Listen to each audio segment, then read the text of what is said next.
Mesdames, Messieurs, pour respecter les horaires et le temps, je pense qu'on va commencer, si vous le voulez bien.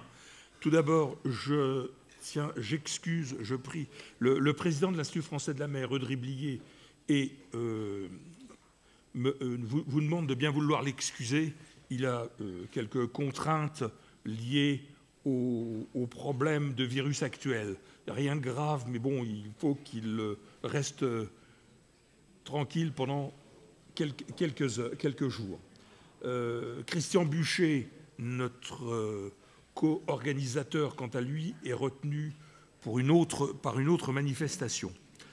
Donc je suis heureux d'accueillir ici Fabien Clos, que vous allez apprendre à découvrir, qui est un merveilleux auteur. Quand on le lit, on a envie de redevenir pirate, corsaire, enfin tout ce qu'on veut. C'est extraordinaire. Il sera interviewé par un ami de l'Institut français de la mer, le commissaire général Vincent Canredon, qui est directeur général du musée de la Marine, qui est en pleine évolution. Il va nous faire un musée merveilleux. Vincent, je te laisse la parole. Bien, d'abord, bienvenue à tous, très heureux de revenir mardi de la mer. La dernière fois que j'étais là présent, c'était en 2015, une semaine après être arrivé au musée. Je ne connaissais rien au musée et je devais faire une conférence à la place de mon prédécesseur qui avait quitté. Et il s'était prévu au mardi de la mer. Et c'était qu'est-ce que vous nous promettez pour le musée de la Marine de demain? Je n'avais absolument aucune idée de ce que j'allais dire. Donc j'avais repris la définition d'un qu'est-ce qu'un musée et j'avais réussi à broder pendant une heure. Je vais essayer d'être plus sérieux ce soir. Hein. Voilà. Et puis surtout pas parler de moi et pas parler du musée puisqu'on a. Merci. Puisqu'on a la chance de recevoir Fabien Clos, qui est quelqu'un qu'on va découvrir pendant. On a droit à 50 minutes, peut-être 45 maintenant. Voilà, et puis évidemment un temps comme habituellement au mardi de la mer, de lui poser toutes les questions que vous voudrez. Je pense qu'il n'y a pas de questions tabou, hein, on pourra tout dire. J'espère, Fabien, que tu nous diras tout. Ma foi, aucune. Donc j'ai une petite présentation, voilà, un peu de la vie de Fabien Clos, qui va nous développer après à travers mes questions. On va voir un petit film juste après de quelques minutes pour vous montrer un peu dans quelles conditions il travaille. Très intéressant, et il nous expliquera aussi un peu. Et puis après, voilà, quelques questions, et puis après, on y va. Le grand bain sur la découverte de Fabien. Fabien, tu es né en 1972. Tu es d'abord un marin, un skipper, un compétiteur. Tu avais un peu plus de 20 ans quand, sur le bassin d'Arcachon, tu vois une étape de la solitaire du Figaro. Et ces skippers te fascinent, et tu décides d'en être. Tu cours dans les années qui suivent 3 de ces solitaires du Figaro. Pour ceux qui connaissent un peu la solitaire du Figaro, on peut mesurer l'exploit. Dans la joie comme dans la douleur, je pense qu'il nous en reparlera. Et tu cours ainsi de multiples courses en équipage, des championnats de France, d'Europe ou du monde, les voiles de Saint-Tropez, tous les niveaux, tout attire. Ta vie professionnelle, c'est assez surprenant quand on va savoir un peu plus de la vie de Fabien, c'est d'abord 10 ans comme cadre marketing dans des grands groupes internationaux. Et puis, tu vas créer ton école de croisière, qui existe toujours, Mer Bel Événement, basée à La Rochelle, où tu vis avec ton épouse et tes enfants à bord d'un voilier. Quelle chance il a. Passionné d'histoire comme de mer, en 2012, lors d'un tour de l'Atlantique à la voile, tu entreprends l'écriture des aventures de Gilles Belmont. Un marin, un mousse devenu capitaine d'une frégate 10 ans après la Révolution de 1789, et Dieu sait si cette date est importante pour le sujet dont on va parler, Trafalgar, tout droit sorti de ton imagination. Mais ces aventures se déroulent dans un cadre historique et naval fouillé, fruit de recherches solides. Tu colles à la vie à terre comme en mer de l'époque, tu décris les manœuvres comme les batailles, telles qu'elles se sont déroulées, ou au moins telles qu'on se les imagine. Tu nous fais rencontrer les grands de l'époque. On va rencontrer ce soir Napoléon, c'est pas tout à fait rien. Tu nous plonges dans cette période terrible pour la marine française, une des plus puissantes quelques décennies encore auparavant. Je vous ai dit qu'on ne parlait pas du musée, mais c'est un des problèmes du musée, c'est de raconter pourquoi la marine, ça a toujours été comme ça. Voilà. Mais ça sera pour une autre, tu vas me réinviter, le mardi de la mer. La première gestation va durer 4 ans, et ça sera le premier tome de cette série pour les 3 couleurs. C'est moi, évidemment, le premier tome qui m'a lancé dans l'aventure et qui a fait que je suis là ce soir avec Fabien. Puis c'est Les Trésors des Américains, Le Pirate de l'Indien, Capitaine de Bonaparte, et puis enfin Trafalgar la Sanglante, paraissent ensuite à un rythme d'environ 1 tome par an, et tes lecteurs attendent avec impatience les 5 suivants, puisque, comme tu l'as annoncé, cette saga en comportera 10. Tu es lauréat 2016 de l'Académie de Marine, prix Écume de mer 2018, prix Marine nationale Bravo Zulu en 2018. Bravo Zulu en termes marines, ça veut dire félicitations pour ceux qui ne savent pas. Et avec de telles références, nul doute que le sel qui coule dans tes veines et coule également sous ta plume. Voilà une petite présentation. Un petit film maintenant pour imager ce que je viens de dire, et puis ensuite la question. On y va pour le petit film. Merci beaucoup.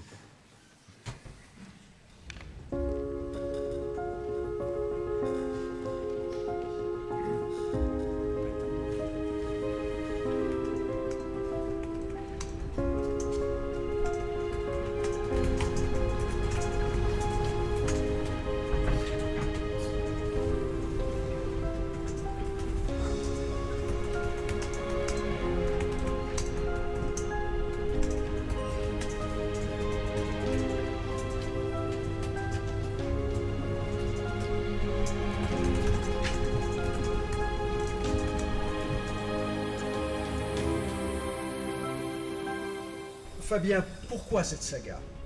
Cette saga, c'est un vieux rêve de jeunesse, bercé de lectures, d'aventures, de récits maritimes. La volonté de narrer une période empreinte de soubresauts politiques, économiques, sociétaux. Et puis cette marine d'État, qui est au sommet de son art au lendemain de la guerre d'indépendance américaine, et qui va lentement péricliter tout du long de la Révolution.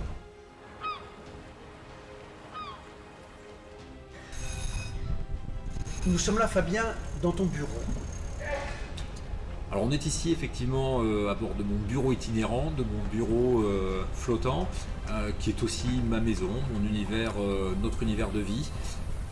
Environnement on ne peut plus propice à l'évasion de l'âme et de l'imaginaire. Quelle est la part de romance et de véracité historique?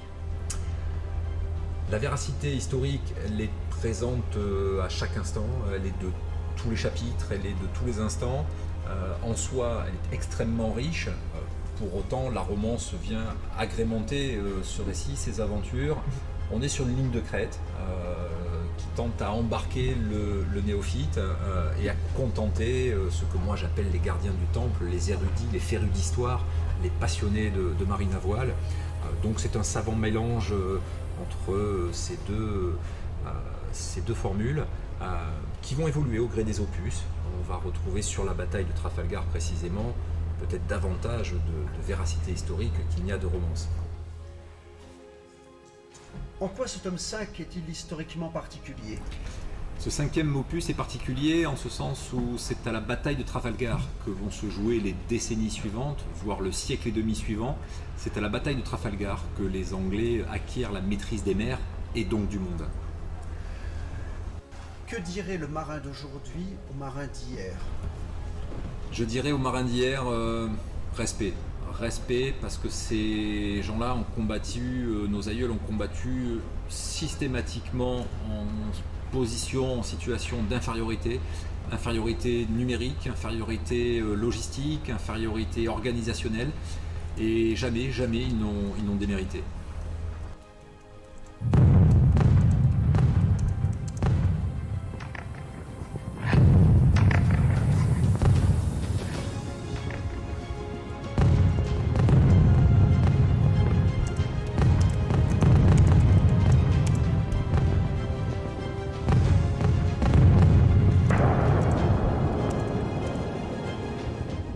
Fabien, un tome 5, oui, mais il y a forcément un tome 6 en gestation qui va arriver.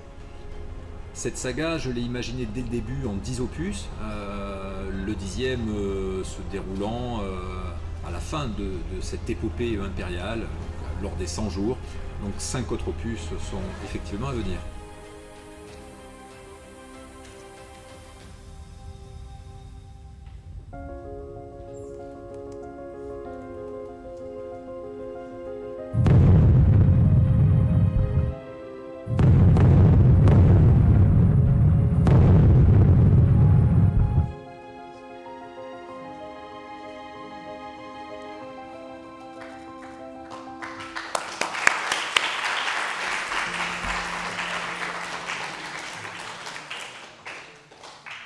on sait évidemment tout un programme, j'ai envie de dire Trafalgar, et j'espère qu'on aura le temps de parler de la bataille aussi, et pas seulement du roman.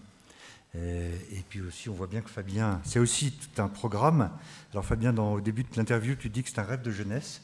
Moi, j'aimerais bien en savoir plus, parce que qu'est-ce qui fait que tu te lances dans cette aventure?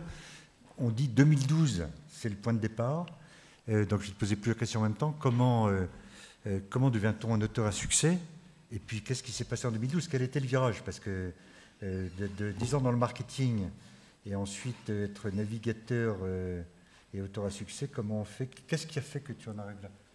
Alors, beaucoup d'éléments, beaucoup de facteurs entrent évidemment en ligne de compte. Une maman institutrice n'a pas nui. Et pour le reste, un goût quand même davantage prononcé pour la littérature que pour des matières un petit peu plus scientifiques.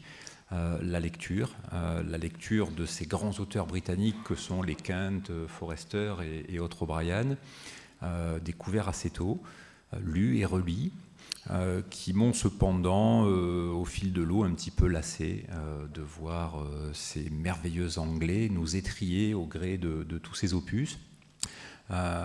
Et lorsque, ma foi, ces grands auteurs anglais nous trouvaient quelques qualités, c'était pour mieux nous couler, nous prendre ou nous brûler au chapitre suivant.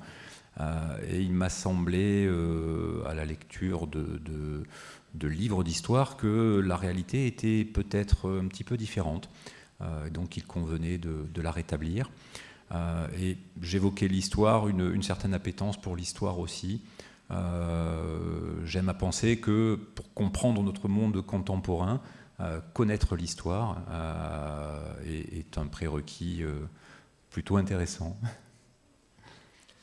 Et est-ce que tu nous dis que c'est vendu, donc cet exemplaire à 70 000 exemplaires, comment tu l'interprètes? Parce que tu dis que tu aimes bien l'histoire, mais les historiens aussi aiment bien l'histoire. Jamais, enfin pour ceux qui l'ont lu, on a eu un récit de la bataille de Trafalgar aussi précise et aussi objective. Tant est possible qu'on soit objectif.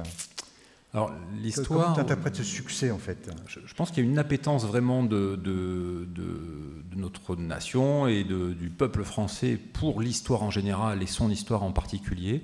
Moi, je suis toujours très agréablement surpris au gré des rencontres dans les librairies, dans les festivals littéraires ou autres, de ce goût des lecteurs et de mes interlocuteurs pour l'histoire de France. Dieu sait si elle est riche. De mon point de vue, le plus formidable roman jamais écrit est celui de l'histoire de France, avec ses moments de gloire, de lumière, et puis ses moments ô combien plus sombres. Donc il y a déjà ce postulat de base d'une matière en soi véritablement passionnante. Tu évoquais tout à l'heure l'imagination que requiert l'écriture de ce type d'ouvrage. Je n'ai qu'à ouvrir un livre d'histoire pour avoir déjà une toile de fond toute donnée et déjà en soi passionnante. Alors tu nous disais, envoyé dans le petit film, on te voit wincher, donc tu vis à bord, on te voit faire ton métier en fait d'écrivain à bord, avec ta famille, tes enfants, avec ta société de voile. Comment tu t'organises? Est-ce que cet environnement-là t'aide à écrire, t'inspire? Parce que moi, je suis voileux et marin de la Marine nationale. Je n'ai pas trouvé une seule erreur dans tous tes tomes. Alors, il y a déjà des erreurs, j'en fais beaucoup dans le premier jet de ces récits. Par chance, je peux m'appuyer, compter sur un petit panel de lecteurs. L'un d'eux est présent parmi nous, Jean-Paul Biot, qui me fait le plaisir de relire ses premiers manuscrits.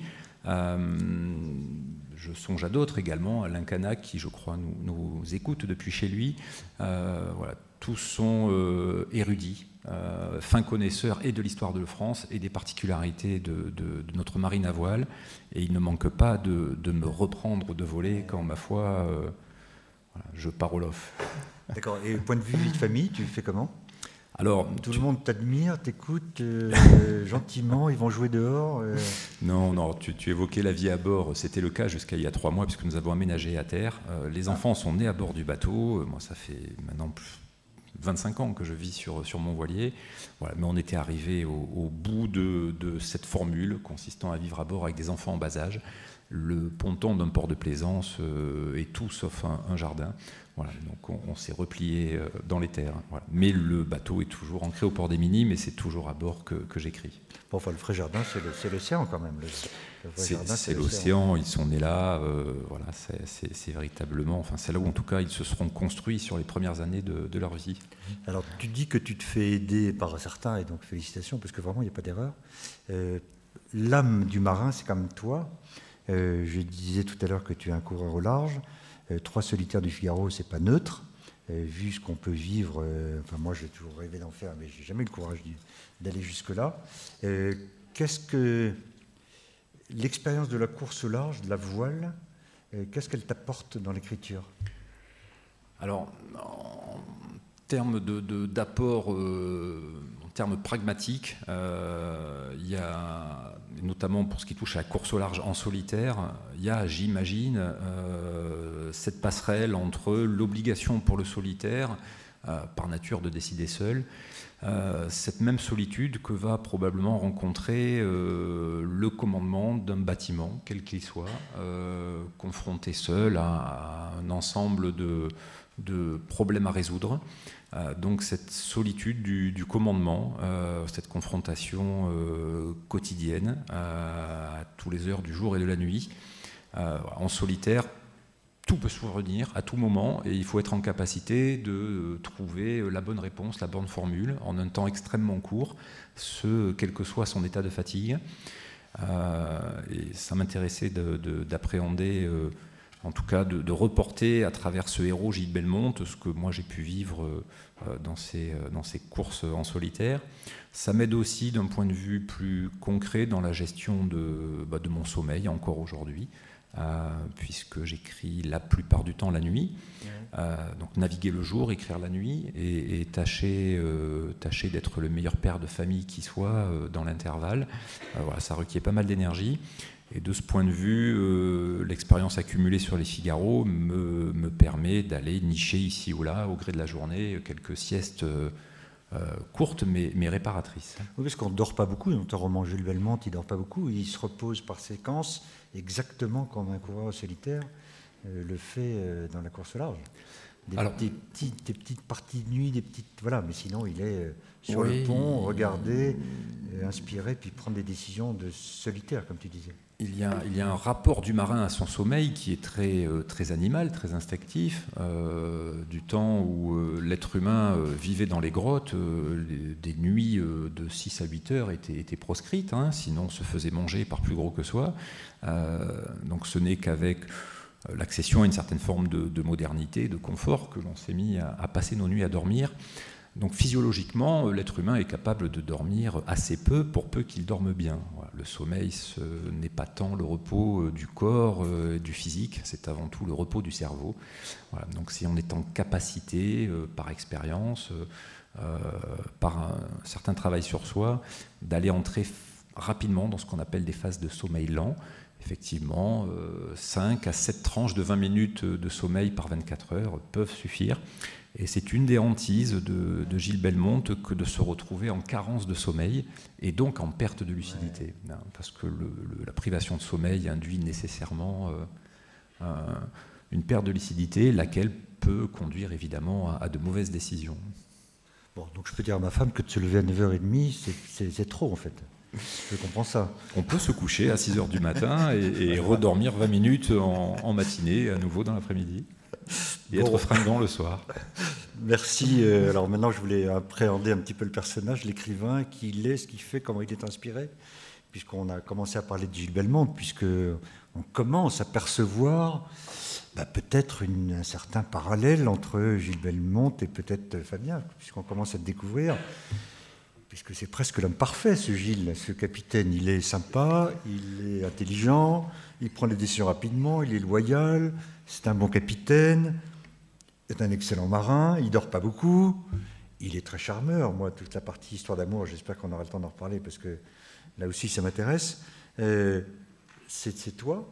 Gilles Belmonte, c'est un autoportrait? Non, c'est celui que j'aurais aimé être. Un peu brutale, mais... C'est assurément celui que j'aurais aimé être.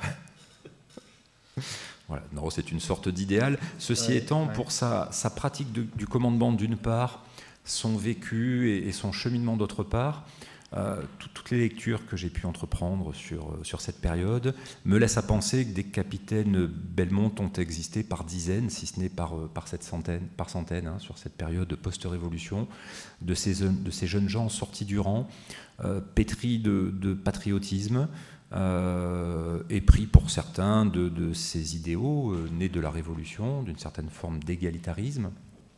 La marine royale n'était pas très méritocratique avant la Révolution, elle va le devenir par nécessité, parce que les officiers, tous de nobles lignées ayant émigré, eh bien, il n'y a plus personne pour assurer le commandement sur les dunettes.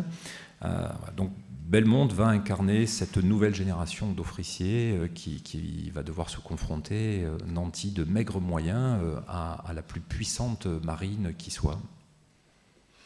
Et tu commences à parler là de tout le contexte de la Révolution, de toutes ces difficultés à vivre cette période-là, puisque Trafalgar va être le fruit de cette période. Hein. Juste une petite parenthèse, quand j'ai été DIRCOM de la marine il y a quelques années, enfin en 2005, ça commence à dater déjà, 15 jours après être arrivé, on est allé célébrer le 200e anniversaire de la bataille de Trafalgar en Angleterre. Et le chef d'état-major de la marine de l'époque, l'amiral Battet, a dit très bien, les Anglais m'invitent, ils ne vont pas emmener ça au paradis, j'envoie la flotte. Et il a envoyé la flotte et son commandant du Sherpa, donc son DIRCOM. Je peux vous dire que pendant 15 jours, j'ai travaillé comme Julien la nuit pour être sûr de bien comprendre et de bien savoir ce qu'on pouvait dire aux Britanniques. Et ce qu'il aura plu, j'ai passé une semaine à faire des interviews tous les jours sur la bataille de Trafalgar. C'est comme ça d'ailleurs qu'on s'est rencontrés avec Fabien. Il y a énormément de choses à dire sur ce contexte-là, et j'espère qu'on va y venir un petit peu, puisque je voudrais qu'on arrive petit à petit à Napoléon, en fait, de la façon dont tu l'écris, mais il faut comprendre le contexte de la bataille, et tu as commencé à en parler avec Belmonte. Ce qui les a plu le plus aux Anglais, c'était de les prendre à leur propre jeu. Quand on disait, mais enfin, pourquoi la France vient avec le porte-avions, sous-marin, frégate, et on occupait tout le Solent, hein, nous seuls. Et c'était, mais écoutez, je ne viens pas célébrer Nelson, bien que ça soit, on va en parler après, bien qu'on admire beaucoup Nelson, mais on vient célébrer sa mort. Voilà, alors, ils vous regardent comme ça, les Anglais, puis après, ils apprécient qu'ils les prennent à leur propre jeu. Donc ça, c'était une petite parenthèse pour vous dire que les Anglais, quand on en parle, on voit bien aujourd'hui dans l'actualité, hein, donc on n'est pas au bout de nos peines encore avec eux, mais c'est toujours intéressant de reprendre une partie de l'histoire. Donc, est-ce que tu pourrais parce que tu le décris parfaitement bien dans ce livre, et donc moi, vous savez maintenant que je connais à peu près bien cette période, et tu décris parfaitement le contexte de l'époque, avec ces officiers de marine qui étaient pas très ouverts sur la société, en tout cas à la démocratie et à l'égalité, qui faisaient quand même leur travail le mieux possible, avec le souci de l'intérêt général et pour la gloire des armes de la France, comme dit la formule, parce que je voudrais qu'on arrive petit à petit à expliquer Trafalgar. Et tu as une excellente description de cet environnement au moment de la Révolution. Est-ce que tu peux nous raconter un petit peu ? Alors, ce qui m'intéressait à travers cette saga, c'était déjà de dépeindre une évolution sociétale. Peu de nations, à ma connaissance, ont vécu de tels soubresauts en une aussi courte période, en l'occurrence en l'espace d'un quart de siècle. Nous passons d'une monarchie séculaire, puis surgit la Révolution, la Terreur, et enfin le Directoire, le Consulat, qui dans ses premiers temps prend la forme d'un triumvirat à trois têtes, avec un jeune général, Bonaparte, mais également Sieyès et Ducos. De ce consulat va germer un premier consul, lequel va devenir empereur. Peu de peuples ont dans leur histoire guillotiné leur roi pour se retrouver 13 ans après avec un empereur.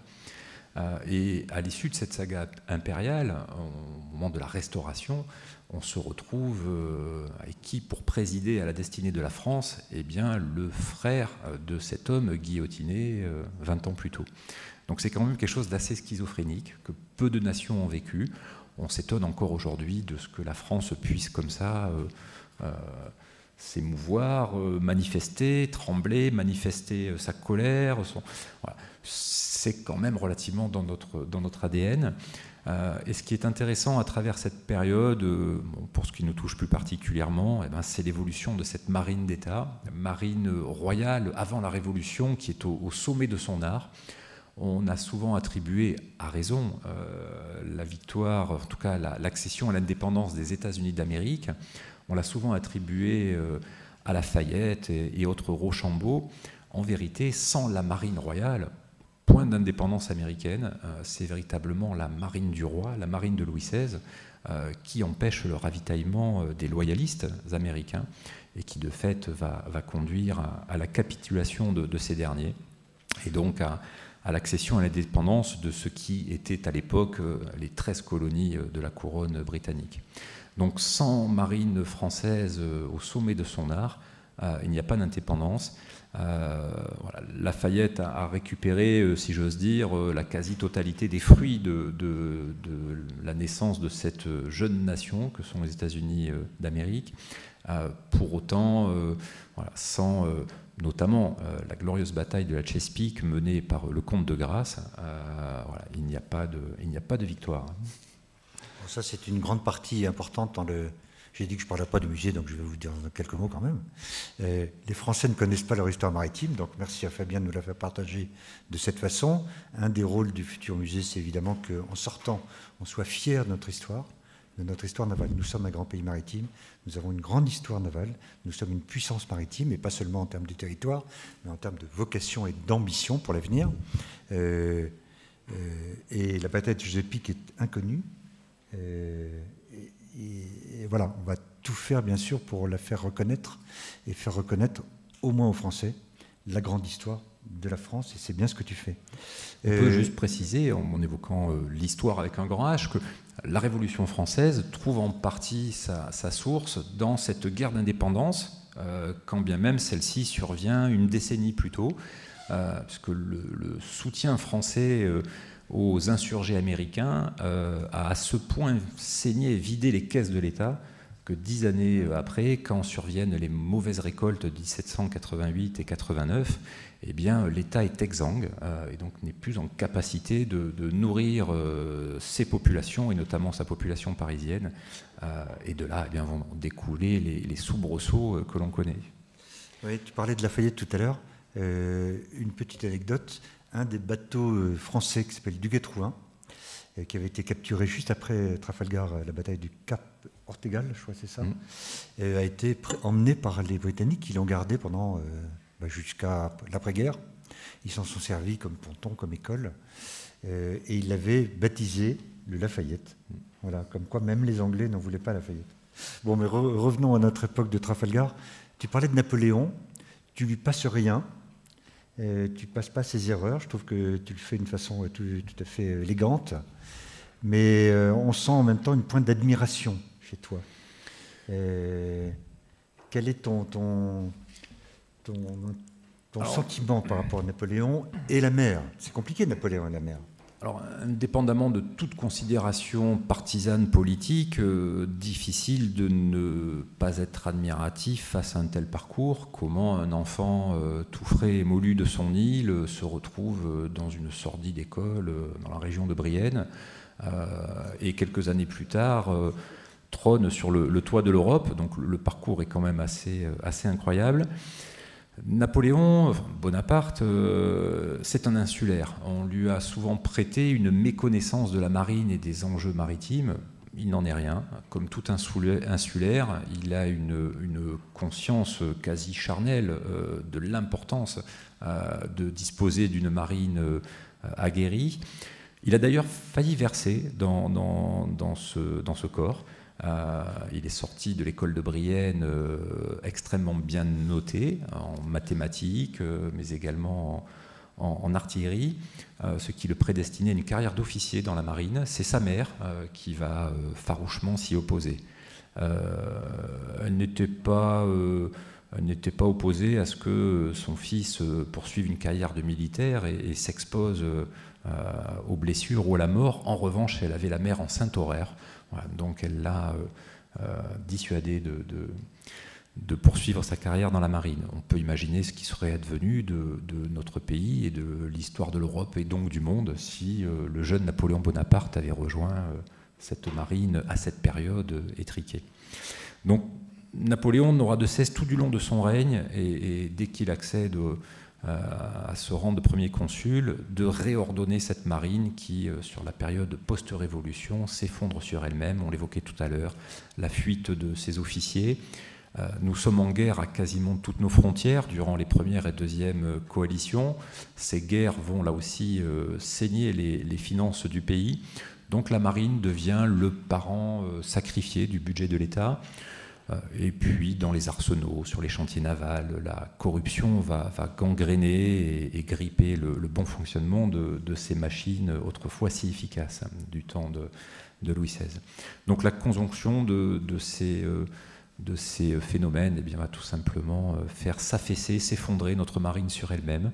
Et en l'espace d'une dizaine d'années, nous allons effectivement remettre les clés des océans aux Anglais pour quasiment le siècle et demi suivant.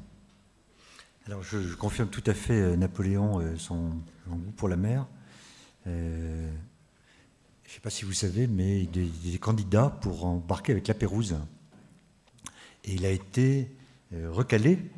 Il devait rentrer, il faisait des mathématiques, c'est un scientifique, et il a eu la bonne formule en disant que serait-il arrivé s'il avait embarqué avec la Pérouse. On n'aurait pas eu notre Napoléon, donc comme quoi l'avenir du monde tient parfois à un fil. Alors, je voudrais te pousser un peu plus loin sur Napoléon quand même, parce que tu fais quand même dire sur la stratégie pour envahir l'Angleterre. Tu ne dis pas franchement que cette stratégie ne te convient pas, mais tu fais dire quand même à tes héros qui s'interrogent. Bellemonte s'interroge sur la stratégie, et comme tout officier de marine nous l'a dit, il obéit à ses chefs, donc il fait, mais ça n'empêche pas de s'interroger.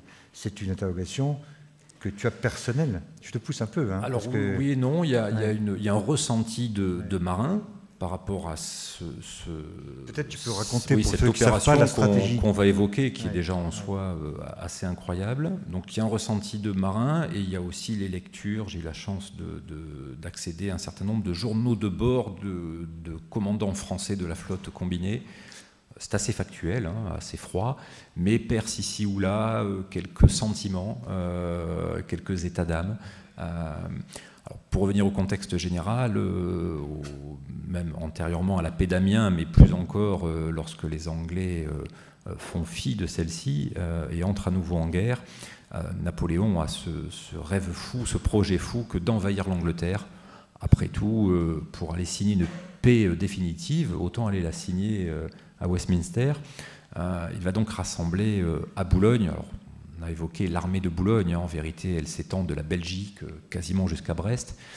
C'est une armée constituée d'un petit peu plus de 150 000 hommes, des milliers de chevaux, environ 2000 pièces d'artillerie, et ce qu'on appelait la flottille de Boulogne, donc un conglomérat d'embarcations diverses et variées, rassemblant un petit peu plus de 2200 bateaux.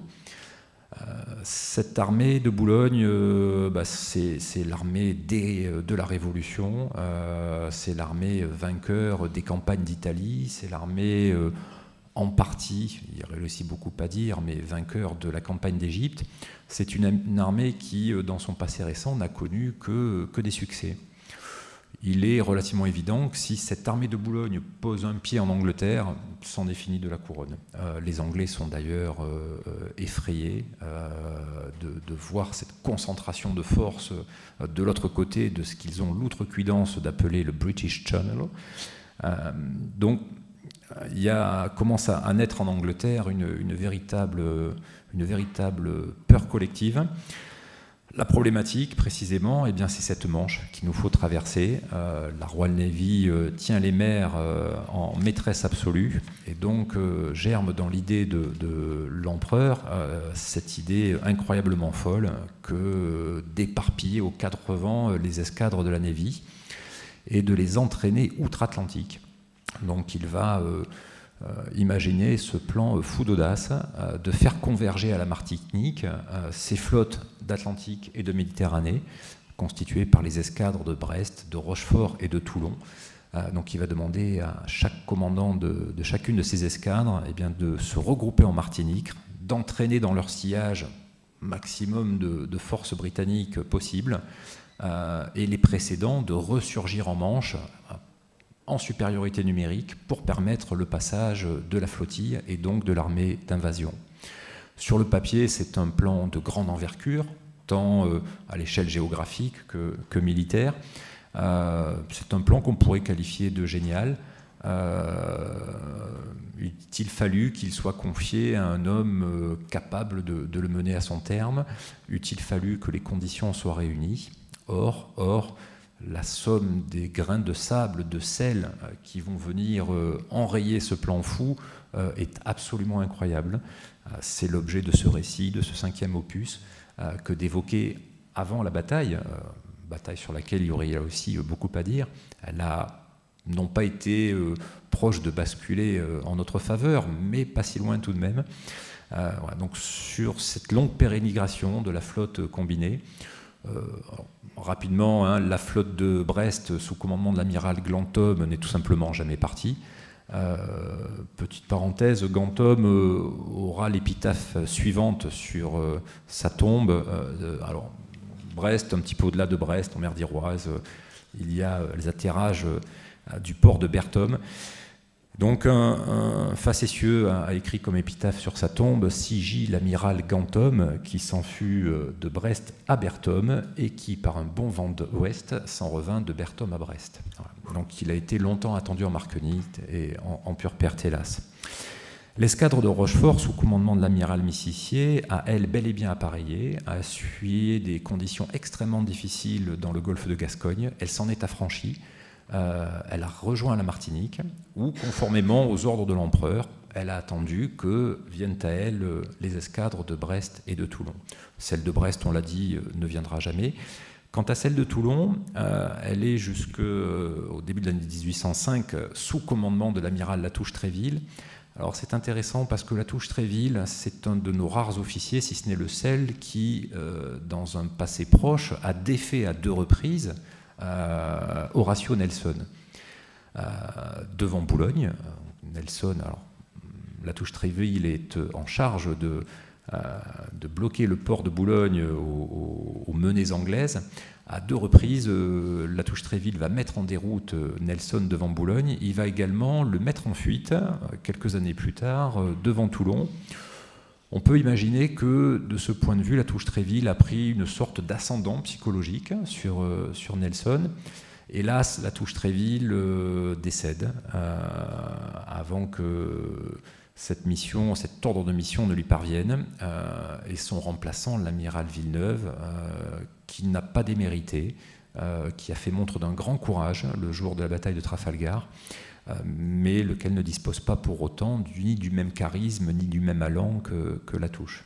Oui, je crois que Napoléon avait dit, évidemment il regrettait le décès de Latouche-Tréville, mais il avait dit, parlait de Suffren et Latouche-Tréville, dommage qu'ils soient décédés, je crois qu'ils sont morts la même année, j'en aurais fait mon Nelson. Oui. Hein, c'est ça, oui. Une formule comme ça. Oui. Essayez de la retrouver avant pour être sûr, mais tu confirmes. Oui. On a dans nos rangs compté de prestigieux amiraux. Suffren, tu l'évoquais, que les Anglais affublaient du surnom de l'amiral Satan. Voilà, c'est dire s'il leur a fait du mal dans ses campagnes dans l'océan Indien. Voilà, il y a une autre bataille, la seule bataille navale gagnée du temps de l'Empire d'ailleurs, c'est la bataille du Grand Port, l'île Maurice, en 1810, qui était gagnée. Donc voilà, Napoléon à la mer, c'est pas seulement Trafalgar, donc il faut arriver à sortir dans l'histoire de France navale de ce Trafalgar, la seule bataille. Il y a à peu près, j'ai compté, à peu près autant de défaites que de victoires entre les Anglais et les Français. Voilà. Alors les Anglais, ils sont spécialistes pour mettre en avant leurs victoires, et nous, on est souvent spécialistes pour mettre en avant nos défaites. Donc c'est une affaire beaucoup de personnalité. Vous êtes d'accord? Je vois qu'on est approuvé. Donc ils savent faire ça. Je pense que Trafalgar, ils en font tellement, puisqu'il y a quand même une place, ils font ça tous les ans à Force Bière. C'est qu'ils ont tellement eu peur d'être envahis, ce que tu disais tout à l'heure. Oui. Boulogne, c'était pas rien quand même, ce plan-là. Ils ont eu tellement peur que voilà, Trafalgar est devenu quelque chose d'extraordinaire. Voilà. Si on veut analyser un peu plus Napoléon, parce qu'on dit quand même que c'est quelqu'un qui aimait la mer, qui aimait la marine, tu décris très bien et très fort ses colères contre les amiraux. Qu'est-ce qui lui a manqué? Qu'est-ce qu'il n'a pas compris dans la marine, à ton avis? Alors, plusieurs choses lui ont manqué. La première, premier grief qu'on peut lui imputer, c'est peut-être cette faculté à vouloir déplacer ses escadres comme on déplacerait un bataillon d'artillerie, voire de cavalerie. À l'échelle océanique, les aléas sont à ce point nombreux que, évidemment, ordonner un plan avec des dates de jonction, puis des dates de retour. On dit souvent, chaque opus se déroule sur environ une année, tout simplement parce que dans le tome 2, on se rend à Philadelphie, dans l'océan Indien, dans le tome 3, c'était déjà à l'époque, pour l'océan Indien, 3 mois aller, 3 mois retour. Donc organiser des plans à telle échelle géographique et temporelle, voilà, c'est balayer un petit peu d'un revers de main tout ce qui peut participer des tempêtes, des naufrages, de l'ennemi, et puis de tout ce qui peut survenir à bord. Je pense au scorbut, par exemple. Voilà, donc tous ces éléments capables, là aussi, d'enrayer une machine. Napoléon n'a de cesse, tout le long de son règne, véritablement de bâtir et d'allouer des moyens conséquents à la construction ou au gré des défaites, à la reconstruction de notre marine. Il y aura probablement manqué aussi des amiraux qui tiennent le cap. L'amiral Villeneuve qui prend le commandement de l'escadre de Toulon au lendemain de la mort de Latouche-Tréville, hélas, est, de mon point de vue, alors le terme est pardon pour l'anachronisme, mais est selon moi un traumatisé de la bataille d'Aboukir. La bataille d'Aboukir, donc on est là pendant la campagne d'Égypte. À Boukir, ce sont 13 vaisseaux de ligne anglais qui en rencontrent autant de Français. La flotte française demeure au mouillage, n'appareille pas pour aller combattre Nelson au large. Sur nos 13 navires, 11 seront brûlés, coulés ou capturés. Parmi les 2 rescapés se trouve Villeneuve, lequel Villeneuve retrouveront au commandement de l'escadre de Toulon. Donc difficile de confier à un homme qui a déjà été battu et comment par Nelson, donc difficile de lui demander d'aller se confronter de nouveau à celui qui fut quelques années plus tôt son bourreau. Et puis un Napoléon probablement aussi, je dirais pas désinformé, mais tout du moins mal informé par son ministre de la Marine, et c'est de mon point de vue le grand oublié de l'histoire, en tout cas de cette période de notre histoire en termes de responsabilité. Alors pour faire simple, il y a les tenants du Villeneuve archi-coupables, ceux qui n'hésitent pas à accuser l'empereur de tous les maux dans sa façon de conduire sa flotte. L'amiral De Cresse, devenu ministre de la Marine, est un des 2 autres miraculés d'Aboukir. De Cresse est un tel courtisan que, quand bien même les plans de l'empereur lui paraissent saugrenus, pour ne pas dire irréalisables, c'est un tel parvenu, et bien que jamais, au grand jamais, il n'osera s'insurger véritablement contre les choix de l'empereur. Il y a notamment cette séquence, moi, qui m'a troublé, qui m'a ému. La flotte de Toulon va appareiller le 18 janvier 1805 avec donc pour mission de rejoindre la Martinique, et elle va rencontrer sur les tout premiers jours de sa croisière des conditions pénibles. C'est pas dantesque selon les journaux de bord de l'époque. Voilà, il souffle bon vent, la mer est dure, mais c'est pas non plus une tempête cataclysmique. Il n'empêche, des vergues cassent, des voiles se déchirent, et Villeneuve en tire la conclusion que son escadre n'est pas prête à affronter la mer, pas plus qu'elle n'est prête à affronter Nelson, et il ordonne donc le retour au port de Toulon. Et il fait ce constat terrible d'une escadre qui se trouve être peut-être plus belle qu'il ne l'avait vue en rade. Et il va écrire au ministre De Cresse et le demander, quelque part l'implorer, le supplier de le démettre de son commandement. Voilà. Je ne voudrais pas, par quelques nouvelles déconvenues, écrit-il, devenir la fable de l'Europe. De Cresse ne va pas tenir compte de cette supplique et va maintenir Villeneuve à son poste. On peut imaginer que ce courrier, cette lettre, n'est jamais parvenue à l'empereur. Alors, il ne s'agit pas avec des si de refaire l'histoire, mais j'imagine mal une personnalité comme celle de Napoléon Bonaparte, si épris de méritocratie, qui a élevé quasiment des soldats au rang de maréchaux. Je l'imagine mal laisser aux responsabilités un commandant en chef demandant à être démis de ses fonctions. Villeneuve va réappareiller quelques semaines plus tard, le 30 mars, Lorsqu'il arrivera à la Martinique, l'escadre de Rochefort en sera repartie. Celle de Brest n'a toujours pas quitté la rade. Et donc l'amiral Villeneuve se retrouve un petit peu malgré lui à devenir le commandant en chef de cette flotte combinée franco-espagnole. Oui, et puis tu peux rajouter qu'en fait, il a été démis de ses fonctions juste avant la bataille, mais que l'ordre n'est jamais arrivé. Son successeur n'est jamais arrivé à temps. C'est une histoire vraie, ça. Alors, c'est une histoire vraie, oui. Il est informé de... Alors, il se passe tellement de choses aussi sur ce retour. On peut venir là aussi un petit peu plus dans le détail, mais les Anglais ont pris conscience un petit peu avant nous des ravages infligés par le scorbut et surtout ont mis en lumière les moyens de combattre cette terrible maladie qui décimait les équipages. On a été un petit peu en retard sur cette séquence-ci, comme nous l'avons été en termes de puissance d'artillerie. On a d'une certaine façon un petit peu eu une guerre de retard, comme c'était là survenu par la suite. Donc sur cette traversée retour, nos équipages sont décimés par le scorbut, les Anglais dans une moindre mesure, parce qu'ils ont déjà noté, observé que, ma foi, avec du jus de citron, on arrivait à s'en sortir un petit peu mieux. Donc cette flotte combinée, lorsqu'elle ressurgit en Europe, avec dans son sillage Nelson, donc jusqu'à l'arrivée sur les côtes européennes de la flotte de l'amiral Villeneuve, le plan de l'empereur tient la route. Il va se confronter à l'amiral Calder au large du Cap Finistère, ce qu'on appelle la bataille des 15-20. Elle a lieu le 22 juillet 1805. 15-20 tout simplement parce que la flotte combinée est composée de 20 vaisseaux de ligne, les Anglais en comptent 15. Le brouillard se déroule, la journée se déroule dans un brouillard terrible. Certains navires espagnols en viennent à se canonner eux-mêmes, tellement on y voit goutte. À l'issue de cette journée, Villeneuve va s'autoproclamer le vaincu de la bataille. La raison en est simple, il a perdu 2 navires espagnols.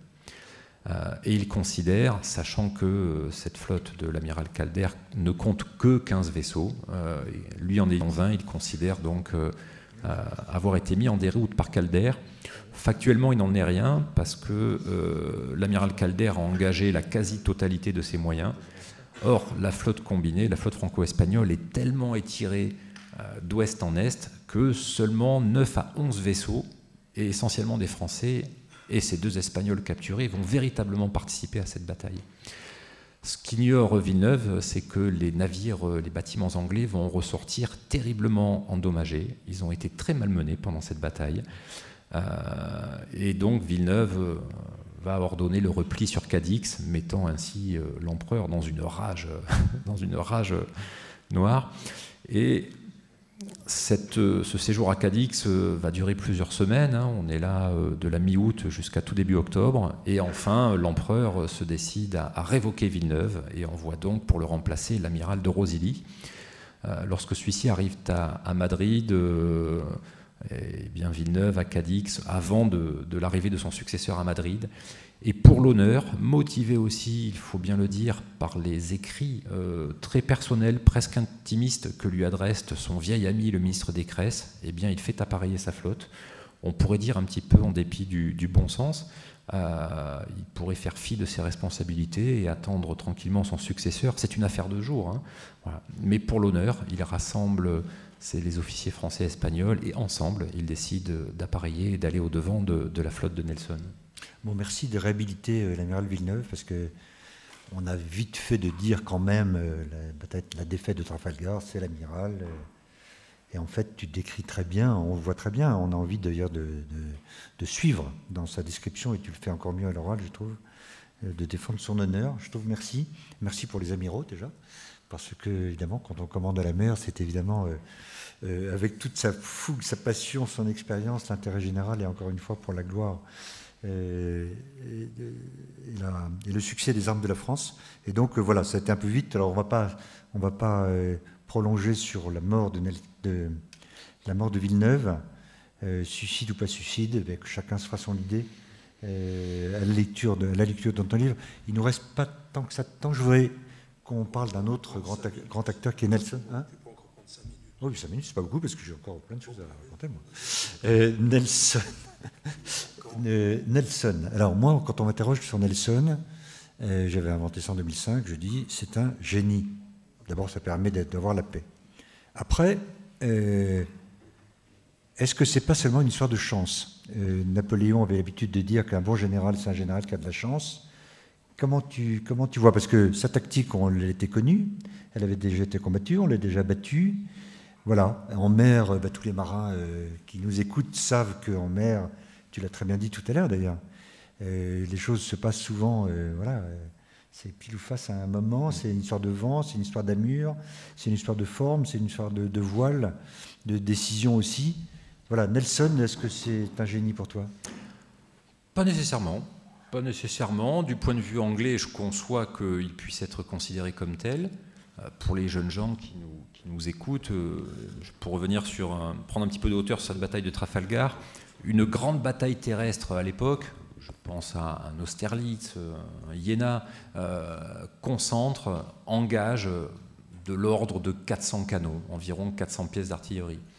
La bataille de Trafalgar, ce sont, pour les seuls vaisseaux de haut bord, les navires à 2 et 3 ponts, ce sont 60 navires de ligne, 33 du côté franco-espagnol, 27 du côté britannique, lesquels mettent en présence un petit peu plus de 4500 canons.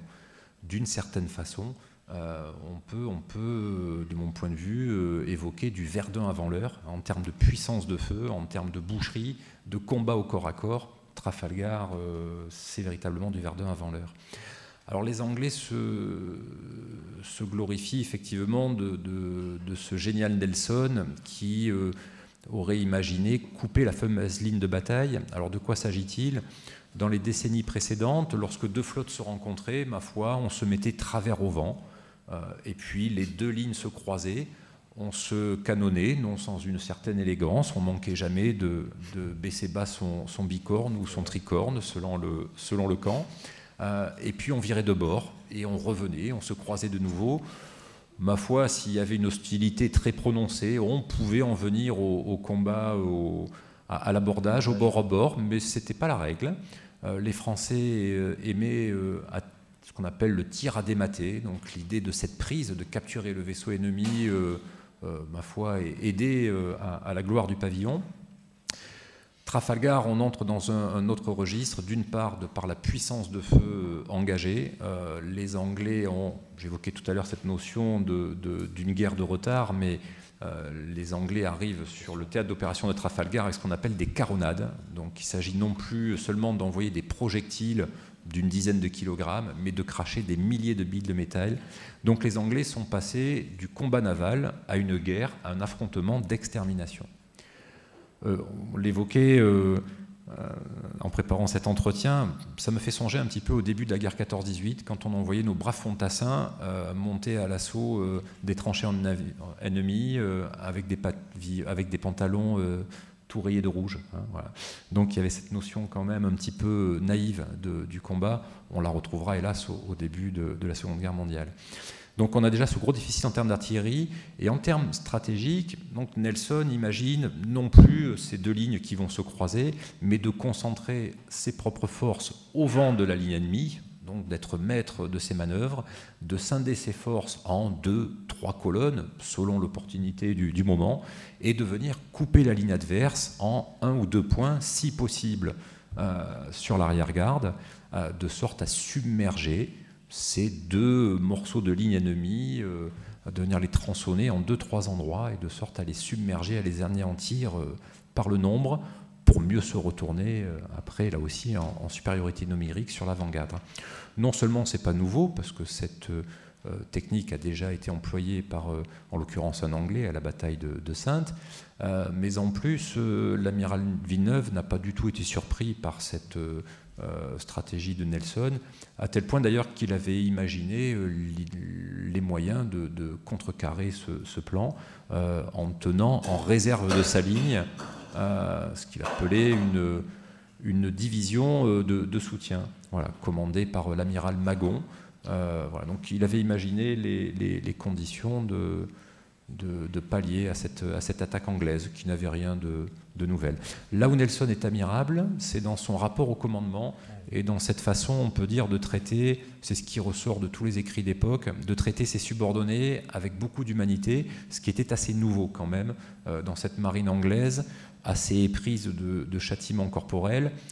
extrêmement bien hiérarchisée, et même si dans laquelle la méritocratie existait, il était possible dans la Royal Navy de passer de l'entrepont à la dunette, de passer d'un statut de 3 fois rien à celui d'officier, moyennant quelques actes de bravoure. Voilà. Nelson a quand même ce rapport à ses officiers et aux hommes du rang, aux matelots de rang. Il nourrissait quand même une grande proximité avec ces hommes. L'admiration, pour ne pas dire la dévotion que portent ces officiers à Nelson est aussi, d'un certain point de vue, une des raisons du succès anglais à la bataille de Trafalgar. Ceux-ci se seraient jetés dans les flammes de l'enfer pour leur amiral. Oui, on parlait de la Band of Brothers, la Band of Brothers de Nelson. Et puis autre chose peut-être qu'on va mentionner, c'est l'entraînement des Anglais. En fait, les Britanniques étaient beaucoup plus en mer que nous, et ils n'avaient pas eu la révolution comme nous, où ils avaient quand même toute l'organisation de la marine, tous les officiers étaient décimés, donc on ne s'entraînait plus.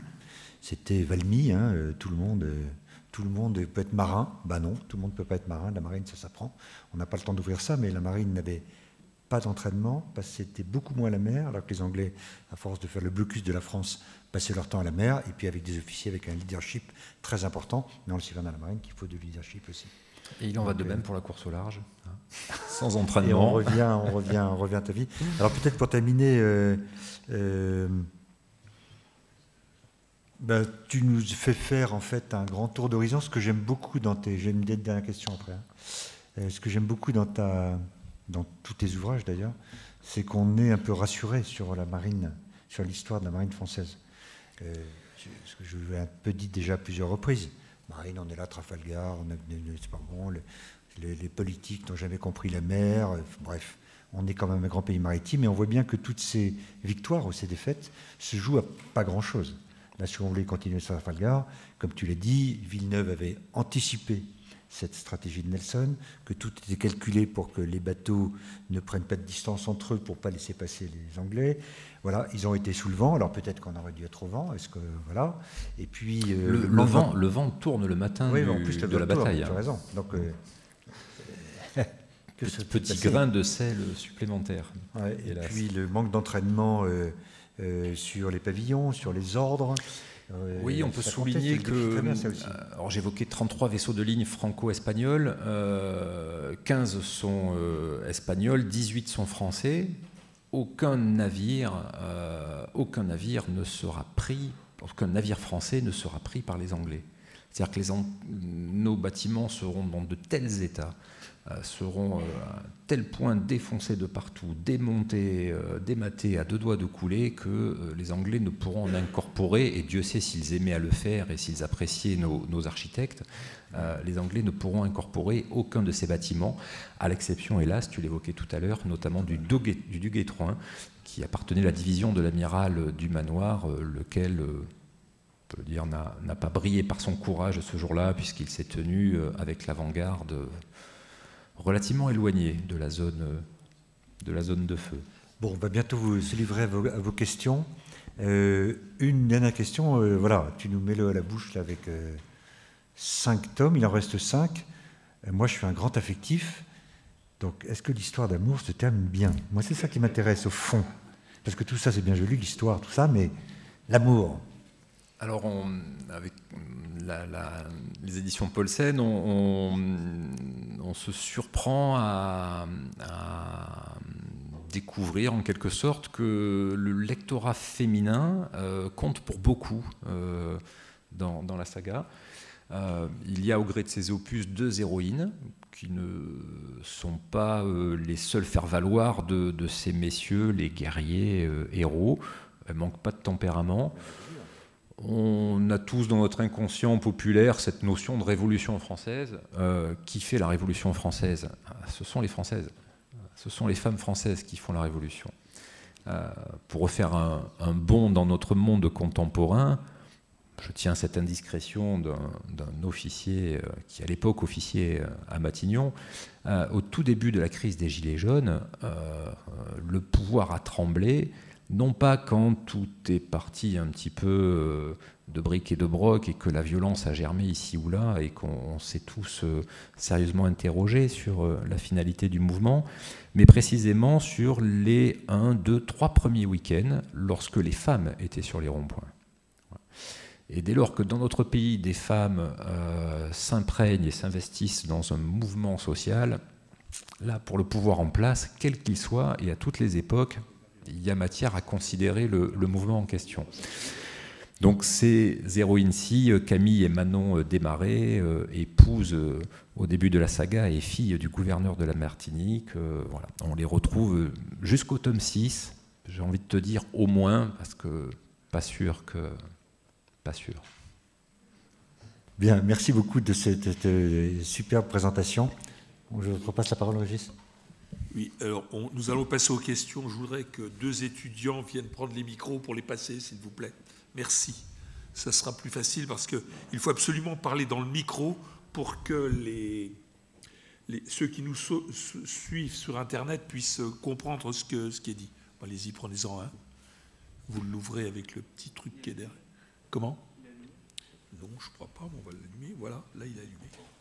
Donc, les questions. Qui veut ? Première question, deuxième question. Monsieur là-haut.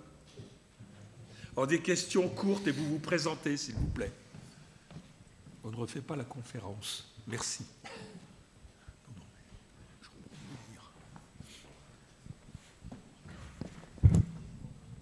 Bonjour. Bernard, retraité et voileux. J'ai lu les 3 sagas là, que vous avez mentionnées, O'Brien, Kent et Forrester. Une question. Une des horreurs de la marine anglaise, c'est la presse, le recrutement. Est-ce qu'il y avait l'équivalent en France ? Alors, il n'y a pas eu l'équivalent en termes d'efficacité. La presse a existé. On a, que ce soit du temps de la Royale ou de la marine républicaine et par la suite impériale, on a cherché à enrôler tout ce qui pouvait l'être. Ça a existé dans une bien moindre mesure. Chez les Anglais, ça a vraiment été érigé en véritable système de recrutement, où des détachements allaient rafler des paysans jusqu'à 10, 15, 20 lieues à l'intérieur des terres. Il est intéressant de souligner que cette pénurie de marins dans nos marines respectives, républicaines puis impériales, a pour raison essentielle la perfidie anglaise, puisque comme ils l'avaient fait à l'aube de la guerre de 7 ans, comme ils vont le refaire au lendemain de la paix d'Amiens, les Anglais, avant toute déclaration de guerre, vont s'empresser de capturer tout ce qui navigue sous pavillon français, mais également tous les marins français naviguant sur tous les pavillons possibles et imaginables. Tant et si bien qu'on estime en 1803, au moment où la paix d'Amiens prend fin, que vont nous manquer environ 10 000 marins français. Donc les Anglais prennent grand soin de saigner la marine de sa force vive avant de réentrer en guerre. Et Napoléon n'a de cesse de vouloir effectivement réétoffer ses rangs, mais ça va être extrêmement compliqué. Les guerres continentales vont accaparer quand même l'essentiel de notre jeunesse. Et puis il y a la guerre de course aussi, qui est autrement plus appétissante pour qui aime l'aventure et le frisson, non pas plus glorieuse, mais assurément plus rémunératrice. Autre question ? Bonsoir. Sur votre gauche. Oui. Bonsoir, je m'appelle Marine, je suis en 3e année d'histoire-géographie et j'avais une question. Aujourd'hui, on possède le second espace maritime au niveau mondial avec notre ZEE, mais son passé reste assez flou pour la plupart des Français. Et donc ma question, c'est comment remédier à ce manque de connaissances et de savoir de la part des Français, alors que la dimension maritime de la France reste aujourd'hui une chose assez importante. Alors je vous répondrai spontanément en venant au mardi de la mer, par exemple. Alors on a, vous évoquiez effectivement notre rang, notre statut de deuxième puissance maritime mondiale, eu égard à nos possessions océanique. La France est le seul pays au monde sur lequel, j'aime assez cette image, le soleil ne se couche jamais. C'est à nos marins, c'est à nos aïeuls et c'est notre marine nationale que l'on doit ceci. Pour autant, la France a cette capacité à se tourner vers son passé maritime et ses marins actuels de façon très, très ponctuelle. Je pense notamment à des événements type Vendée Globe, Route du Rhum, etc. Peu de pays sont capables, peut-être les Néo-Zélandais avec la Coupe de l'América quand ils l'ont, mais peu de pays sont capables de voir défiler sur des pontons dans les 8 jours précédant un départ de Rome ou de Vendée Globe 2, 3, 4 millions d'individus. Donc on a quand même cette culture assez ancrée en nous. Puis en évoquant rapidement, c'est ce qui moi je trouve fait le charme de la voile, en tout cas de cette discipline sportive qu'est la voile, c'est qu'à ma connaissance, d'autres probablement existent aussi, mais je les ignore, c'est le seul sport où hommes et femmes s'affrontent à armes égales, de la même façon que jeunes et vieux. Voilà. Et même en voile, à l'aube de ses 40 ans, voire 50 ans, et peut-être même un petit peu plus pour certains, je pense notamment au roi Jean, à Jean Le Cam, décoré hier de la Légion d'honneur par le président de la République en personne. Voilà. On se bonifie avec le temps, donc peu de disciplines sportives permettent comme ça à la fois cette dualité homme-femme, voilà, sans que l'âge n'entre en ligne de compte. Autre question ? Oui, bonsoir, je m'appelle Grégoire, je suis en première année de licence Histoire-Géo et je suis un voileux passionné. Je me permets de vous demander si la course au large vous a apporté une certaine persévérance qui vous a permis d'aller chercher toutes les informations nécessaires pour écrire vos livres, sachant également que le milieu maritime peut être un milieu rude. Oui, bien sûr. C'est la course au large, mais la navigation en général, c'est l'école de la vie. Moi, ce que j'ai aimé dans la course au large, particulièrement en solitaire, c'est qu'on va vivre en des instants très courts tous les sentiments humains possibles. C'est-à-dire qu'on va passer de l'abattement le plus absolu à l'euphorie la plus extatique. Mais ce, en une période véritablement très courte. Pour prendre un exemple précis, fin de nuit, fatigué, troisième nuit de course en mer. La particularité du Figaro, c'est qu'on est en monotypie, tous les concurrents disposent du même bateau, donc ce sont des navigations au contact, quasiment à vue. On est souvent au milieu d'un paquet de bateaux. Lâcher la barre, confier le bateau à son pilote. Alors aujourd'hui, les choses ont un petit peu évolué. Les pilotes automatiques barrent mieux que les skippers, donc ils n'hésitent pas à leur confier leur monture. De mon temps, voilà. Confier son bateau à son pilote, c'était assurément perdre quelques longueurs et potentiellement quelques places. Donc cette fin de nuit, on a déjà beaucoup donné, on est un petit peu au bord de la zone rouge en termes de fatigue, de lucidité, et puis survient par l'est les premières lueurs, le vent mollit un petit peu, la mer s'apaise, et on peut passer de l'abattement à l'euphorie en l'espace véritablement de quelques minutes. Et ça, c'est des notions qui sont ancrées en moi.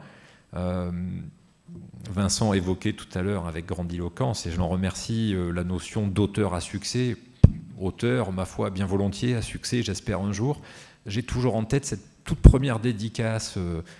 Le tome 1 existait dans sa première monture. C'était dans un supermarché de la région de Poitiers, un samedi du mois de mai, je me souviens. Donc j'avais consenti à ne pas pratiquer mon métier, à ne pas les naviguer pour aller signer mes premiers romans. Je me suis retrouvé en tête de gondole au bout d'un rayon entre la boucherie et les fruits et légumes. Et au bout de cette journée, j'avais vendu 2 exemplaires parce que mes 2 cousins de Poitiers étaient gentiment venus me voir.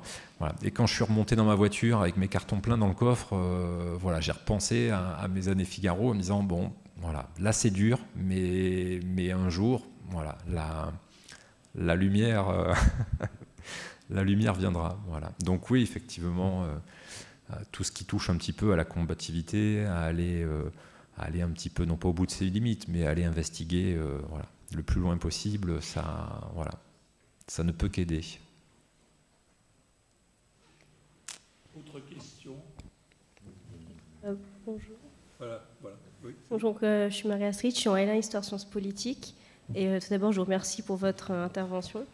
Et je voulais savoir, précédemment, vous aviez évoqué le fait que vous étiez inspiré de journaux de bord, mais est-ce qu'il y a des auteurs particulièrement qui vous ont inspiré pour l'écriture de votre saga, j'ose dire?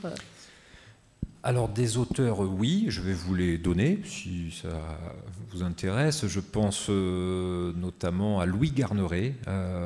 Louis Garneret, c'était un compagnon de route de Robert Surcouf, le roi des corsaires, notamment corsaire de la République. En récit plus contemporain, j'aime beaucoup le voyage de Damien. C'est un voyage initiatique entrepris par, ils étaient 3 au départ, 2 tout du long de leur périple, à la fin des années 60, entrepris sur un voilier en bois de 10 mètres qu'ils ont construit de leurs mains. Ils étaient d'ailleurs à Grenoble, à l'école des enfants de troupe, où était également mon père d'ailleurs, à cette même période. Voilà, 2 livres absolument magnifiques, très différents, mais qui ont été pour moi une véritable source d'inspiration. Et après, ça va toucher davantage aux univers cinématographiques. En vérité, quand j'écris ni plus ni moins que le film que j'aimerais voir au cinéma. Donc je me mets dans mon fauteuil de cinéma et puis je déroule les scènes, les personnages que moi j'aimerais voir au Cinoche. Et de ce point de vue, évidemment que des Star Wars, des Indiana Jones, mais aussi des Grandes Vadrouilles, des Folies des Grandeurs, voilà, toute cette filmographie-là, j'aime assez, par exemple dans la Folie des Grandeurs, ces rebondissements permanents qui prêtent au rire en l'occurrence, mais voilà, j'aime assez être surpris. Et puis je peux aussi m'immerger dans de la musique, sur des scènes de bataille. Je peux aller sur Internet rechercher par exemple des petits films de canonnade. On évoquait le 21 octobre 1805 et la façon dont les Anglais le célèbrent, c'est le Trafalgar Day. Donc chaque année, chaque 21 octobre, le HMS Victory, navire amiral de Nelson, tire une pleine bordée de canons. On peut retrouver sur YouTube, pour ne pas le citer, la bande-son. Donc avant d'entamer une scène de combat naval, je vais me réécouter plusieurs fois, m'imprégner un petit peu du bruit et de la fureur. Ennio Morricone aussi, j'aime beaucoup tout ce qui est Western Spaghetti, voilà. Et puis ça va bien avec les grands espaces maritimes, voilà. Donc des influences assez diverses et variées, mais je vous recommande chaudement Le Voyage de Damien de Gérard Janichon, ainsi que Louis Garneret, entre autres. Bonjour mesdames, bonjour messieurs, Jérôme Gerbet, des Amis du Musée de la Marine. Je vous ai écouté avec beaucoup d'intérêt évoquer la passion des Anglais pour mettre en avant leur victoire. Est-ce qu'il serait possible pour nous, Français, un jour, et peut-être ça s'adresse aussi bien à vous qu'au directeur du Musée de la Marine, de créer un film, de développer un film, de participer à un film, comme celui qu'ont fait les Anglais, qui est un très grand succès, Master and Commander. Là, on est capable de porter l'image de la mer, de porter l'image de la puissance maritime et porter l'image du succès. Oui, tout à fait. Alors c'est un des plus beaux compliments que je puisse recevoir quand un lecteur, alors en librairie, en festival, vient me dire « ça ferait un super film ». Voilà. Donc effectivement, alors ce ne pourrait être qu'un film à très gros budget.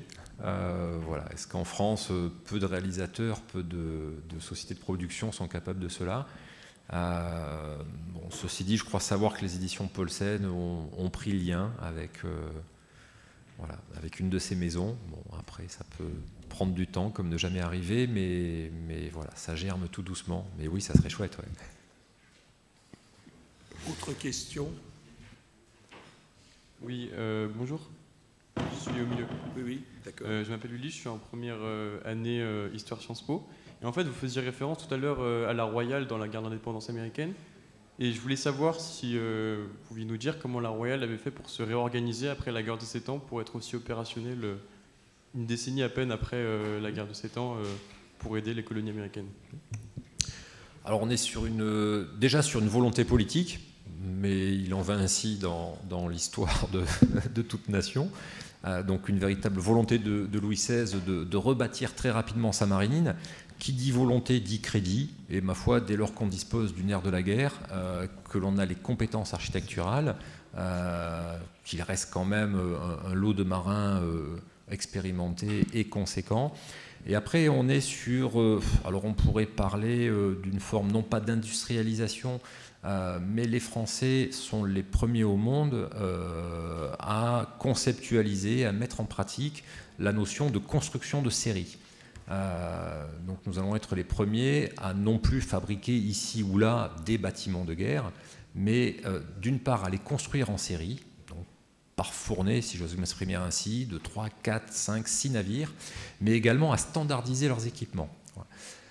Servis en cela par des architectes prodigieux, je pense notamment à l'ingénieur Sané, qui accouchera des plans du fameux 74, qui tient son nom du nombre de pièces d'artillerie embarquées. Cette notion et de production de série, ça va tout simplement diminuer les coûts. Et puis cette notion de standardisation va permettre à une escadre de naviguer en autonomie relative, dans ce sens où les pièces sont interchangeables, et puis surtout dans la façon dont les équipages vont pouvoir se rendre rapidement opérationnels.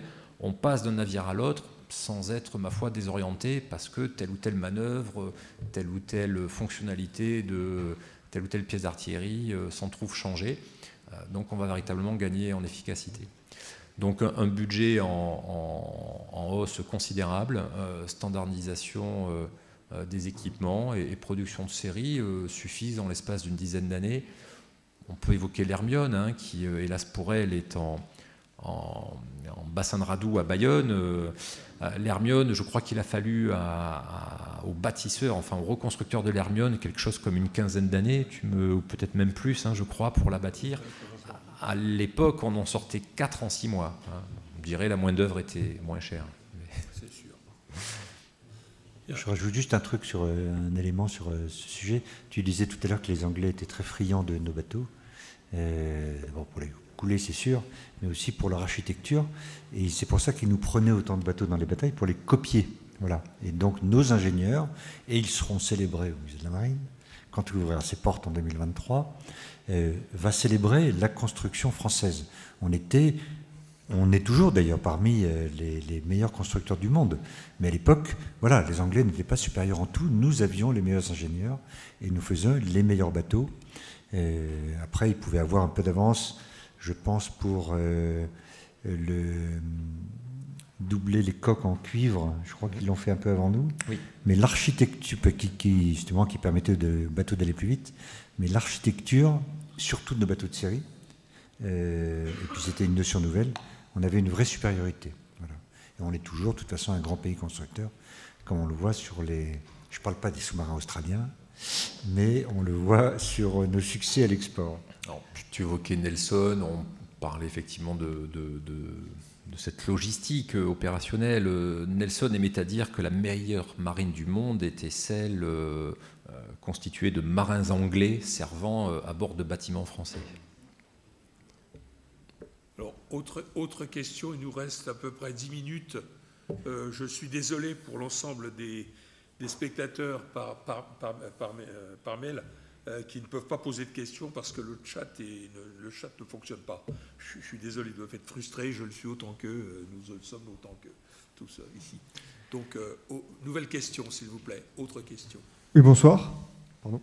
Bonsoir. Je suis étudiant à Sciences Po et à la Sorbonne et je voulais vous remercier de rendre l'histoire si vivante et incroyablement cinématographique. Et justement, je voulais vous demander quel genre de sources historiques, quel genre de livres d'histoire vous lisiez pour préparer votre travail, notamment du point de vue de la description des batailles navales, parce que vous êtes certes skipper, mais j'imagine que ça n'a pas forcément grand-chose à voir avec ce qu'était la navigation et surtout les batailles à l'époque avec autant de bateaux. Donc comment vous faites pour retranscrire les choses de manière si vivante à partir des sources? Alors pour ceux qui pratiquent la voile et la voile de compétition, aujourd'hui on appellerait ça du match racing. Donc match racing, c'est une régate un petit peu particulière qui voit s'affronter non pas une flotte de bateaux sur une ligne de départ et sur un parcours donné, mais 2 bateaux. Donc il ne s'agit pas de prendre le meilleur départ, il s'agit tout simplement de maintenir l'autre dans la fumée de ses voiles, voilà, et donc de le contrôler. Sur des combats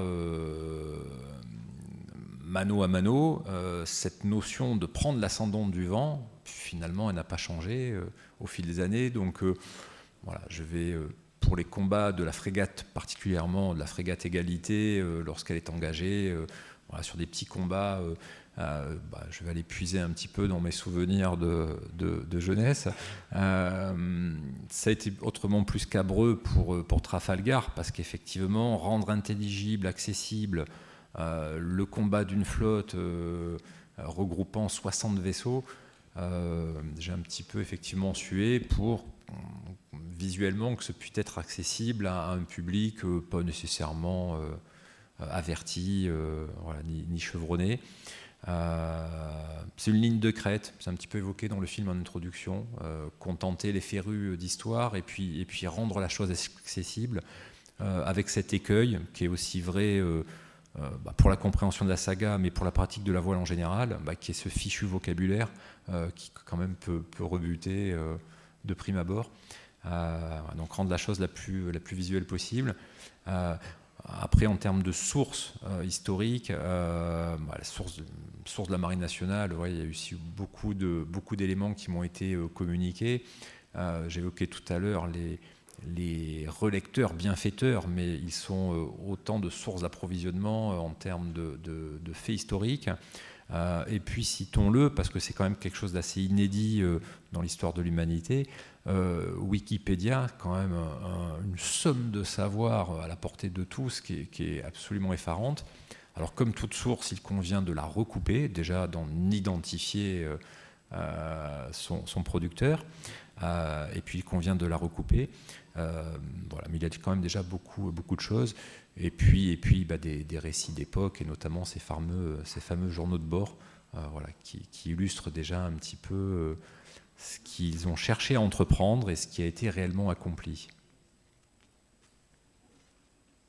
Une autre question.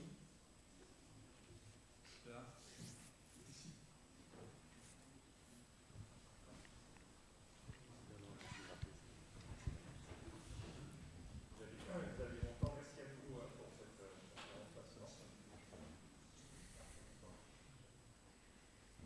Voilà, merci Xavier Bontemps, merci encore, hein, passionnant. Qu'est-ce qu'on sait de l'époque sur finalement la technique de la voile en 1805? Je pense à la capacité à tenir au près, la vitesse de ces bâtiments de guerre avec un Beaufort 4 ou 5, ou la précision des canons. Est-ce qu'on a des données? On est capable d'imaginer dans un vrai film ce que ça peut donner? Alors on en a assez peu, à l'exception de ces journaux de bord, mais je disais tout à l'heure qu'ils vont retranscrire des infos assez factuelles, tant de milles parcourus, telle manœuvre entreprise. Là, ce serait une question qui serait intéressante à poser à Yann Cariou, commandant de l'Hermione, commandant actuel de l'Hermione,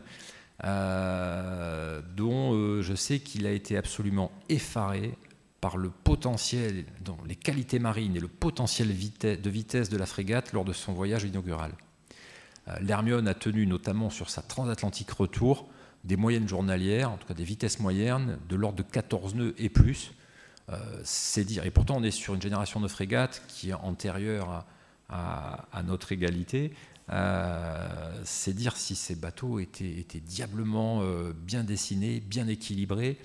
Et c'est dire si, lorsqu'ils étaient bien menés, ils pouvaient laisser bien des Anglais dans leur sillage. Donc du récit factuel d'époque, et puis dans l'emploi, mais on en a hélas si peu, quand je vois le mal que se donnent les Chiliens et même les Russes pour maintenir à flot et faire naviguer leur patrimoine à 3 ou 4 mâts.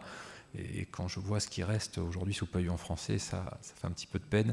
Voilà, mais en tout cas, bravo à l'Hermione, au Bélem et consorts, en tout cas, de maintenir ces patrimoines à flot, voilà, et de nous restituer, d'une certaine façon, les qualités originelles de ces engins. Ouais.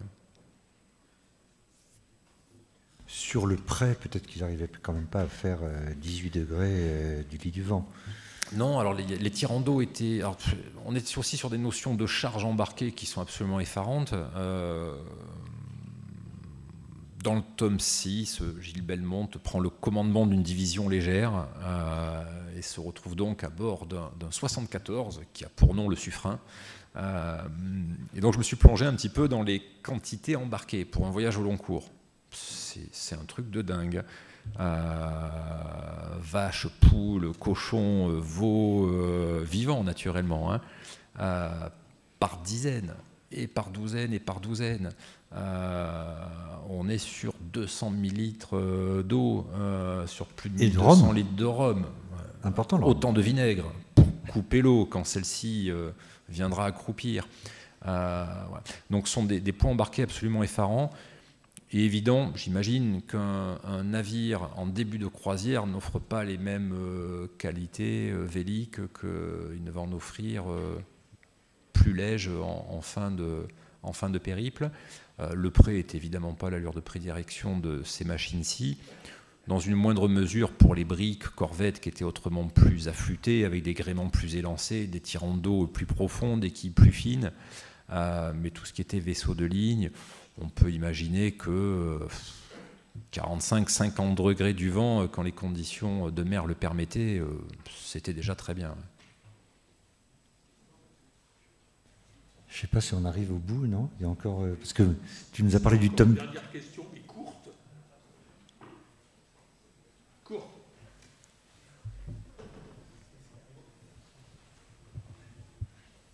Bonjour, Clotilde au lycée en première à l'Institut Sainte-Geneviève. Vous avez pris combien de temps pour écrire le livre? Et est-ce que vous avez eu des difficultés ou des gênes pour écrire ou quelque chose comme ça? Alors, il y a une fonctionnalité sur Word, propriété, j'ai découvert ça il y a peu, qui permet de savoir combien de temps on a travaillé sur un document. Et c'est marrant parce qu'en vérité, pour chaque opus, on va retrouver à peu près le même contingent d'heures. Donc chaque tome, c'est de l'ordre de 2400 heures d'écriture.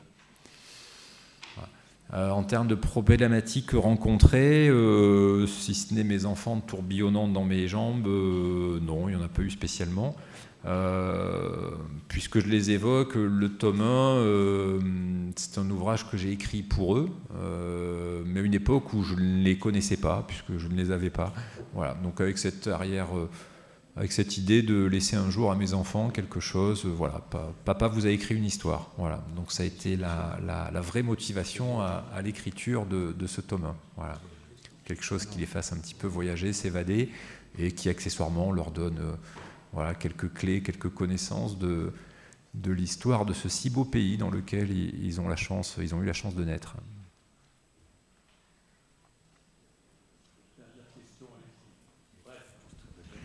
Oui, Philippe Petier, professeur de lettres. En fait, j'avais deux questions. La première, c'est qu'en général, un premier écrit publié est précédé d'autres essais. Donc, est-ce qu'il y a d'autres essais? Et l'autre chose, je voulais savoir si, tout simplement, vous aviez profité de la proximité entre La Rochelle et Rochefort pour aller naviguer sur l'Hermione ou sur le Bélem, ou si vous-même, vous avez navigué sur ces grands gréements. Alors, antérieurement à l'écriture du tome 1 et puis de la saga, je n'avais rien composé d'autre que des discours de mariage, lesquels copains, depuis, gardent religieusement leurs discours. Voilà. Mais non, pas d'expérience particulière. Pas non plus d'expérience, et c'est quelque chose que j'espère assouvir bientôt, mais aucune expérience ni à bord de l'Hermione, ni du Bélem. Voilà, je naviguais une fois à bord de la frégate russe, le Standard, un fabuleux moment, mais on est là dans quelque chose architecturellement de très antérieur à cette époque, de quasiment un siècle, mais un vrai moment de bonheur, en tout cas, voilà, en baie de La Rochelle. Voilà. Bien. Vincent, tu as des questions? Si, mais... Bien, le temps est venu de conclure. Je tiens à remercier chaleureusement Fabien Clos pour avoir bien accepté de nous parler pendant 1h30 avec passion. Et je pense qu'il a attiré un énorme ici un nouveau public de lecteurs. J'engage tout le monde à lire ses livres. Quand on commence, on ne peut pas s'arrêter. Je remercie également Vincent Campredon qui a animé ce débat. Avec brio, en toute amitié. Et je vous donne rendez-vous le 25 janvier pour le prochain numéro des Mardis de la Mer. L'invitée est Isabelle Autissier, navigatrice, présidente d'honneur du WWF, sur le thème « Méditerranée, un bel exemple de gestion écologique et économique ». Hormis, pour prendre des livres sérieux, je vous signale qu'Isabelle Autissier et Francis Vallat, qui est président d'honneur de l'Institut français de la mer, ont commis un livre d'interviews croisées, « Notre avenir s'écrit dans l'océan ». Si vous avez envie de le lire pendant les vacances, c'est très facile à lire, c'est assez intéressant. Voilà, je vous remercie et vous donne donc rendez-vous. Je vous souhaite une bonne fin d'année et à l'année prochaine. Merci, Vincent.